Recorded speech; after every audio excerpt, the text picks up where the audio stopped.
안녕하세요 시청자 여러분, 이인혜입니다. 내란 속의 윤석열은 민주당에 대한 경고성 차원에서 비상계엄을 단행했다고 했습니다. 그러면서 300명 미만의 실무장하지 않은 병력으로 그 넓디 넓은 국회를 상당 기간 장악할 수 없다라고 이야기를 했고요.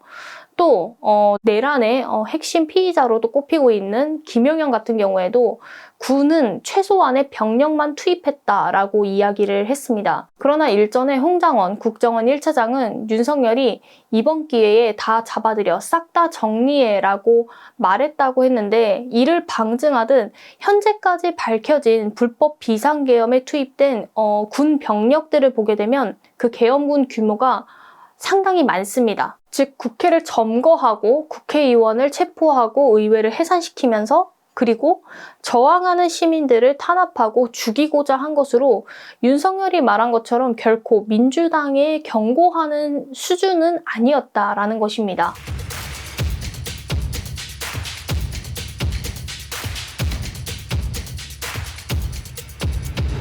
자, 그렇다면 실제 불법 비상계엄 당시 투입된 무장병력 규모가 얼마나 되는지 한번 보도록 하겠습니다. 특전사, 수방사, 방첩사, 정보사 등에서 이 작전에 투입한 병력이 1,500여 명 정도 됐거든요. 먼저 특전사가 1,139명으로 가장 많았습니다. 707 특임대는 187명, 1공수여단이 400명, 3공수여단이 271명, 9공수여단 222명, 그 다음 특수작전 항공단이 49명이었습니다. 이들은 국회와 선관위 그리고 민주당사 등을 점거하고 거기에서 주둔하고 있어라 라고 지시를 받았다고 하죠. 그 다음 수방사는 211명으로 군사경찰단 75명, 그리고 1경비단은 136명이었습니다. 이들은 국회를 봉쇄하라고 하는 그 임무를 받았었고요. 그 다음에 방첩사는 200여 명으로 국회와 선관위 과천청사 등에 투입이 됐습니다. 그 다음 정보사는 북파 공작 작전 등을 수행하는 특수요원 HID를 포함해서 30여 명으로 이 선관위 전산실에서 사진 그 위치를 확보하고 사진을 찍는 역할을 맡았습니다. 그리고 케이블 타이 등을 사용해 선관위 직원들을 제압하는 임무를 받았던 것이죠. 지금 추가적으로 밝혀진 내용에 따르면 문상호 정보사령관이 9월부터 HID 요원들 40여 명을 선발하도록 지시를 했고 훈련을 시켜서 실제로 이 불법 계엄에 투입을 시켰다라고 하는데, 5명은 판교 정보사 사무실에 대기하고 있었고 나머지 35명도 수도권의 모처에서 대기하고 있었다라고 합니다. 자, 그 다음에 계엄군의 무기를 보면요. 방탄모, 방탄조끼, 야간 투시경 등 개인 장비를 비롯해서 총도 소지를 했거든요. 구체적으로 국회에 투입된 계엄군들의 무기를 한번 보도록 하겠습니다. 707 특임대가 저격총 그리고 실탄 3,960발을 가지고 있었고요. 그 다음 1공수여단 역시 K1 기관단총과 실탄 500발을 챙겼습니다. 그리고 3공수여단, 9공수여단도 K1 기관단총을 역시 소지하고 있었던 거고요. 그 다음에 수방사 1경비단과 군사경찰단은 소총, 권총, 저격총, 그리고 드론을 무력화시키는 드론 재민건에 테이저건, 3단봉까지 소지하고 있었고요. 그 다음에 실탄만 5,048발이었습니다. 자, 이렇게 국회에 불출한 실탄만 거의 1만 발 수준이었다라고 볼 수가 있고요.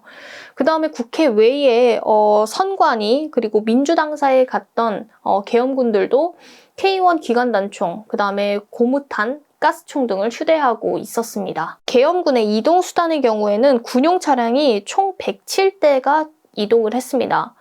병력을 수송하기 위한 그 45인승 대형 버스가 26대였고요. 그 다음에 25인승 중형 버스가 15대, 그 다음 오토바이 25대, 소형 전술 차량 2대 등이 있었고, 그 다음에 국회 쪽으로 넘어온 그 블랙호크 헬기가 있습니다. 그 12대도 707 특임대 대원들을 태우고 야간 비행을 했던 것이죠. 자, 이렇게 중무장된 계엄군들이 대규모로 국회부터 시작해서 선관위, 민주당사 등을 단숨에 장악하고자 했던 것입니다. 자, 거기다가 지금 전차 부대까지 동원하려고 했던 정황들이 드러나고 있습니다. 자, 파주에 위치한 육군 2기갑여단은 우리 군의 주력 전차인 K1A2 전차 100여 대를 보유하고 있는데요. 이 장갑차와 자주포 부대도 별도로 가지고 있다라고 합니다. 자, 이 기갑여단이 파주에 있잖아요. 그렇다 보니까 전쟁 시에 북한군의 남침을 저지하고 곧바로 북한을 향해서 돌진하는 역할을 맡고 있습니다. 즉 최전방을 맡고 있는 것이거든요.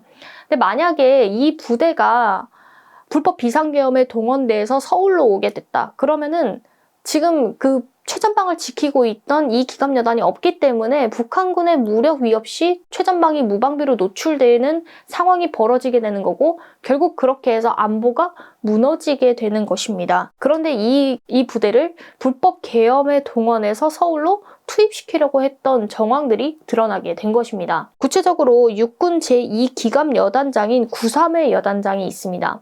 이 여단장이 상급 부대인 1군단장에게 보고도 하지 않은 채 12월 3, 4일 휴가를 썼습니다. 그 다음에 12월 3일 오후에 평상복 차림으로 정보사령부 판교 사무실로 가서 당시 불법 비상계엄 사태의 핵심 인물로 지목되고 있는 문상호 정보사령관, 그리고 김용현의 최측근인 방정환 준장을 만났습니다. 그 상태로 만난 상태로 계속 쭉 대기하고 있었던 거죠. 정보사 사무실에서.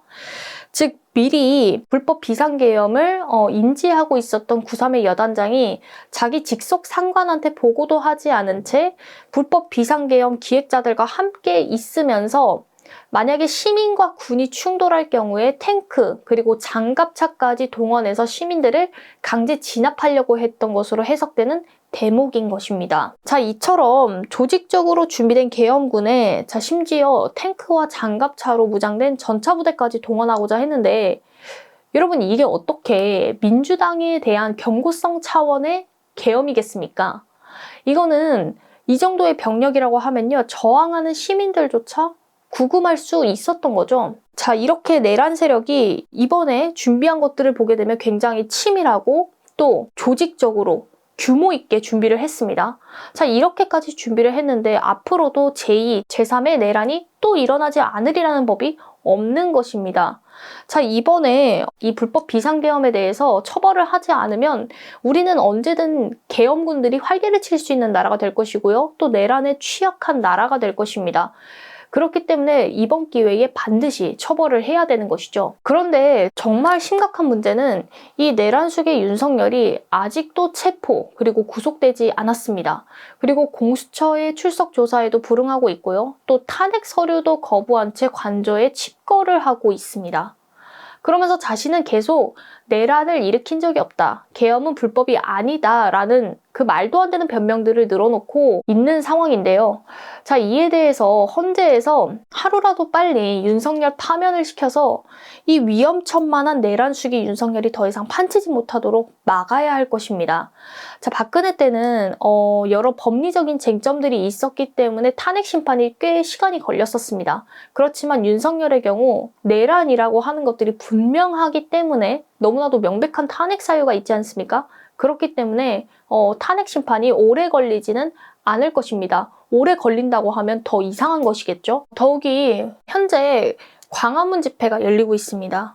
이 광화문 집회에 우리 국민들도 나와서 헌재가 신속하고 공명정대한 탄핵 심판을 하도록, 또 윤석열이 빨리 체포가 되고 구속이 되어서 내란죄에 대한 그 처벌을 받을 수 있도록 강력하게 우리가 요구를 해야 될 것입니다. 광화문 집회에 함께 동참해 주시기를 간곡히 부탁드립니다. 그럼 오늘 방송 여기서 마치도록 하겠습니다. 끝까지 시청해 주셔서 감사합니다.